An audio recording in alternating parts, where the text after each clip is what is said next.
Rusia negocia con varios países de Oriente Medio y del sureste asiático la venta de sistemas de defensa antiaérea S-400. Así lo ha anunciado el ministro de Defensa ruso tras visitar Birmania, Laos y Vietnam, precisando que muchas naciones expresan gran interés en las armas rusas. Otros países, en concreto de Oriente Medio y del sureste de Asia, han mostrado su interés en adquirir los sistemas S-400. Ahora estamos manteniendo diálogos al respecto. En general, quiero subrayar que hoy en día ninguna reunión o ronda de negociaciones con nuestros colegas extranjeros de cualquier parte del mundo tiene lugar sin debatir la compra de nuestro armamento. El titular subrayó que dichos complejos de misiles se emplean actualmente en Siria para garantizar la seguridad de las bases rusas recientemente atacadas con drones por los terroristas. El ministro contó que los sistemas S-400 poseen unas características únicas que ningún productor del mundo ha igualado. Informó que Ankara firmó recientemente un contrato con Moscú para adquirir estos sistemas, convirtiéndose así en el segundo miembro de la OTAN, después de Grecia, en poseer unidades antiaéreas rusas. Las medidas punitivas emitidas desde Washington contra Moscú parecen no llegar a buen puerto. Es el caso del gas natural licuado ruso a bordo de un metanero que se prevé que llegue a las costas estadounidenses durante esta jornada, a pesar de las sanciones. La compra del combustible se produce cuando diversas empresas rusas se encuentran bajo el veto norteamericano. ¿Funcionan entonces estas restricciones? Nuestro compañero Tyron Lino ha investigado este asunto. Ya ha pasado el tiempo, a ver si las restricciones pueden tener el efecto buscado. Tyron, ¿cómo estás? Hola, Vicky, bien. A ver, ¿a qué se debe la compra de este combustible ahora? Bien dice el dicho, nunca digas nunca, y esto a propósito de las políticas proteccionistas que siempre ha mencionado el presidente Donald Trump, pues por las condiciones climáticas se sabe que el precio del gas licuado en la costa noroeste se ha disparado y por ende han tenido que recurrir a quien les venda gas licuado más económico y sus políticas proteccionistas al bolsillo. Y de lo que tú estás hablando de el primer buque metanero con gas licuado que cumplirá la ruta Rusia-Estados Unidos, y lo cual también refleja otra especie de doble rasero dentro de la política internacional de los Estados Unidos como en lo concerniente a las sanciones antirrusas. Pero antes de eso también vamos a ver la ruta que ha cumplido este buque metanero, el cual tiene bandera francesa, luego de obtener la carga de gas en ruso ha cumplido puntos como Reino Unido, España y dirigiéndose a través del Océano Atlántico hasta la costa noroeste de Norteamérica. De ahí que a decir de Bloomberg, durante su trayecto ha presentado una ruta de retorno, se hablaba por las condiciones climáticas, otros que se había presentado un mejor ofertante a esta carga, pero bueno, finalmente lo que se sabe es que en los próximos días esta embarcación llegará hasta el puerto de Boston. Pero ¿a qué nos referíamos sobre este doble rasero dentro de las sanciones antirrusas? Porque el encargado, el propietario de este navío, de esta embarcación, es la compañía Yamal SPG, una compañía cuyo mayor accionista es la empresa rusa Novatek, que tiene el 50,1%. Una compañía que se encuentra dentro de la lista de compañías vetadas en lo concerniente a este tema de las sanciones antirrusas, es decir, las sanciones también tienen una especie de excepción. Ahora, Tyron, ¿funcionan estas sanciones?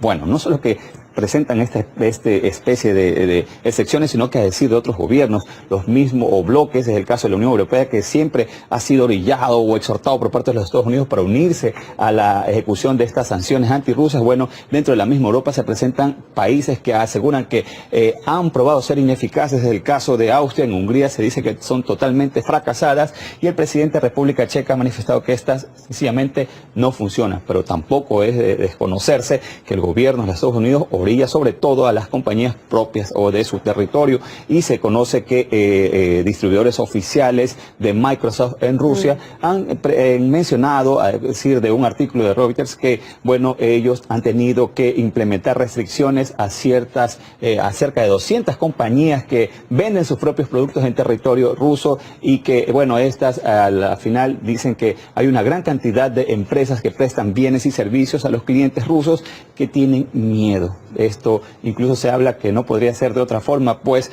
a quienes no cumplan o no apoyen a estas sanciones antirrusas pueden cumplir o pagar sanciones económicas de hasta $250.000 o 20 años de cárcel. Damasco acusa a Estados Unidos y Francia de llevar a cabo una política de agresión en su contra. El Ministerio de Exteriores sirio emite esta denuncia tras las últimas declaraciones de estos países sobre unos supuestos incidentes con armas químicas en la nación árabe. Rusia también responsabiliza responsabilizada por Washington, insta a su vez a una investigación más profesional en vez de lo que califica como una imitación. Vamos a hablar de todo ello con nuestro corresponsal Rubén Carceller, que ya está aquí con nosotros en directo. Rubén, ¿qué tal? Buenos días. Bueno, cuéntanos qué reacciones ha habido por parte de los señalados por Washington. Hola Javier, pues efectivamente la reacción es la que cabía esperar. Rusia se opone diametralmente a el pacto que están proponiendo los Estados Unidos. Desde este sentido mismo, el portavoz del Kremlin, Dmitry Peskov, dice que los Estados Unidos tan solo buscan señalar y este es el único objetivo, no buscan ninguna investigación ni esclarecer los hechos.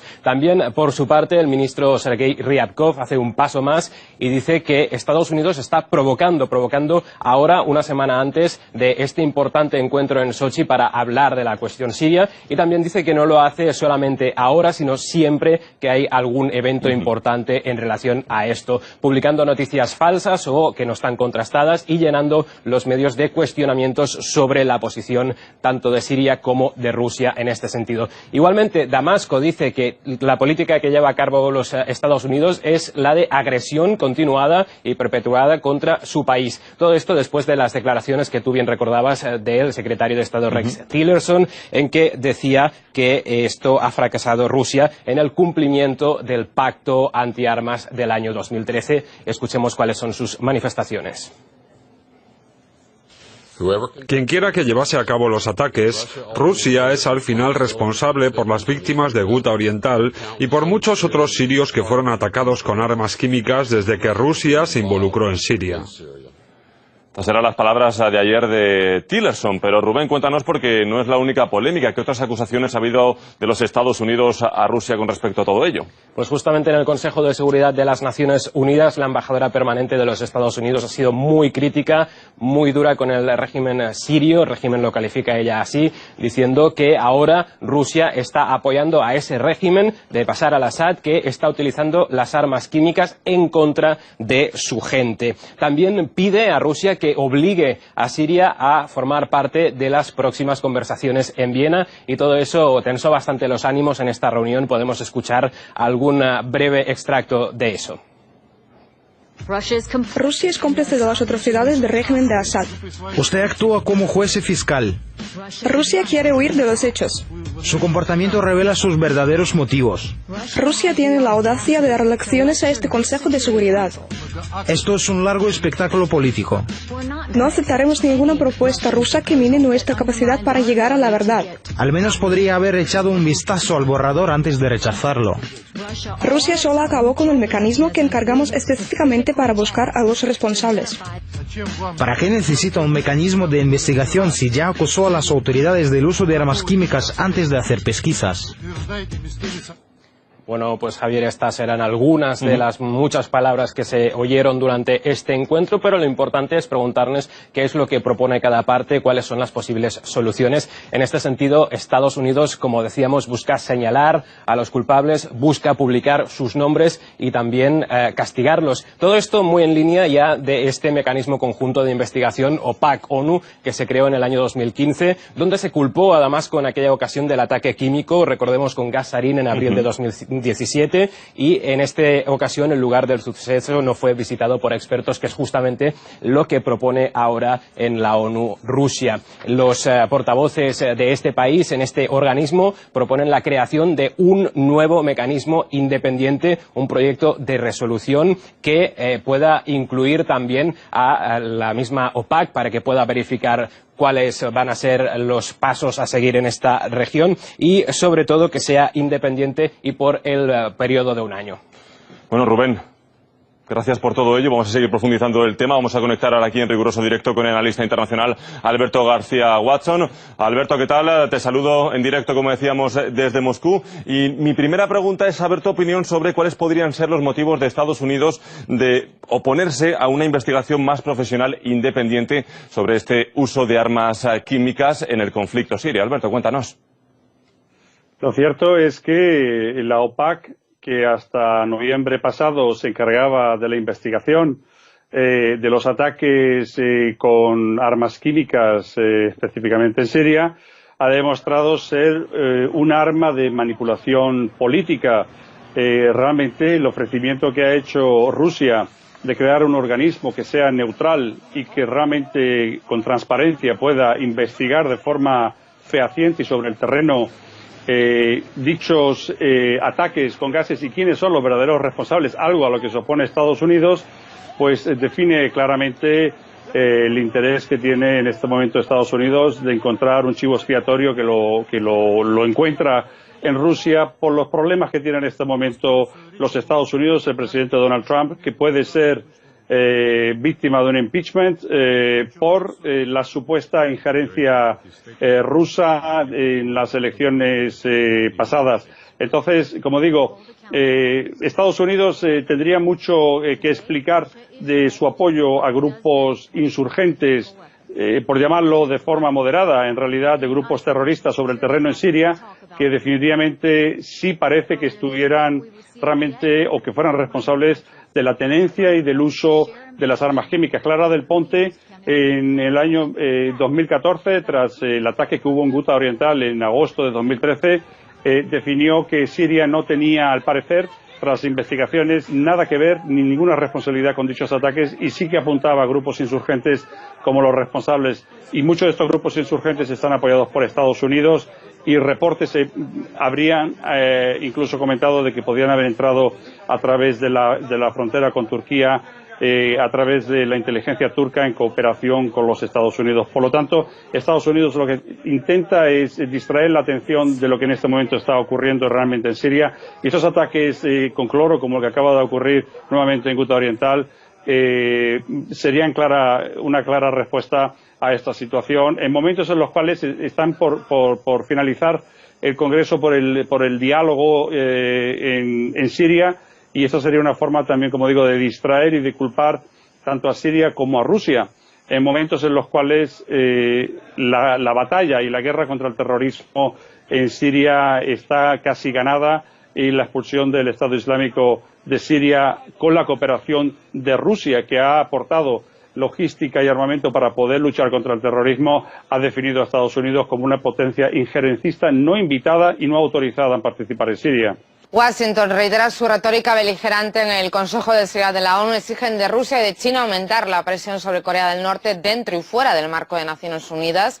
Y es que la actitud de Estados Unidos ante este y otros conflictos genera preocupación entre los líderes mundiales por la seguridad internacional.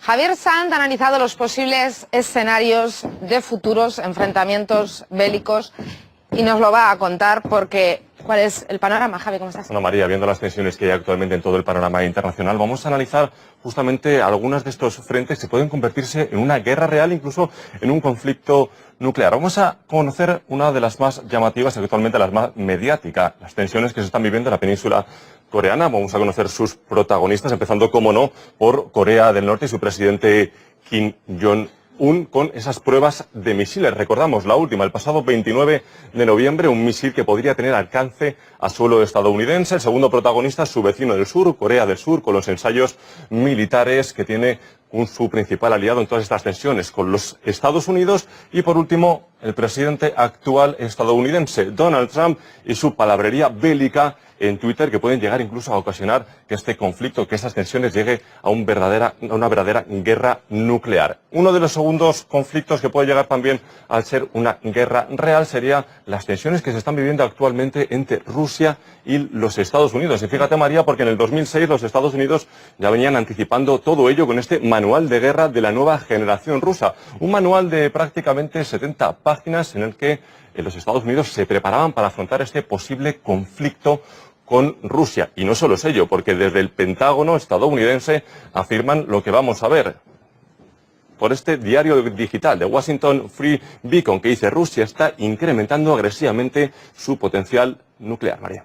Bueno, por alusión, ¿qué dice entonces Rusia? Obviamente la respuesta por parte de Rusia no ha tardado en llegar, en palabras de su presidente Vladimir Putin, que decía que Estados Unidos, de hecho, ya se retiró del tratado de misiles de corto y medio alcance, haciendo alusión a esta actitud agresiva que está, por así decirlo, minando la situación y las tensiones en la región, y también podría retirarse del START, que es otro tratado muy importante. También Washington no ha tardado en contestar al presidente Vladimir Putin diciendo lo siguiente, que en estos tratados ellos están trabajando para preservar y reforzar el tratado sobre misiles de alcance medio y corto. Y todo ello, María, envuelto en la ya famosa venta de armas, que fíjate, porque el titular lo dice bien claro, lo vamos a leer aquí. La industria mundial de las armas, primer aumento en ventas desde el 2010, este pasado 2016, y te voy a leer la cifra porque es escalofriante: 370.000 millones de dólares para la industria armamentística.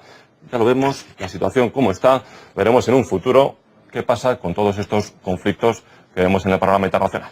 Bueno, y seguiremos pendientes también de las reacciones que seguro se van a suscitar. Muchas gracias por esta información, Javi. Y el analista internacional Pedro González Munné considera que Estados Unidos es una fuente de agresión, ya que utiliza todos los mecanismos a su alcance para atacar a los que no se posicionen como sus aliados. En primer lugar, hay que entender que los Estados Unidos son un imperio que pierde terreno, pierde poder, un imperio que con esta administración Trump ha perdido la credibilidad en el mundo entero, inclusive entre sus propios aliados, pero es un imperio no más. O sea, ese es el sentido del poder, la famosa palo o la zanahoria. O estás conmigo o sencillamente te ataco en cualquier forma posible. Las formas de terrorismo de Estado de los Estados Unidos, usando drones, asesinatos, intervención en países, no es nada bueno desde el surgimiento del imperio. Y hoy en día es lo mismo, las guerras se llevan primero en los medios de prensa, en la desinformación, en los ataques verbales, y después, bueno, se llega a las sanciones económicas hasta que al final, bueno, viene la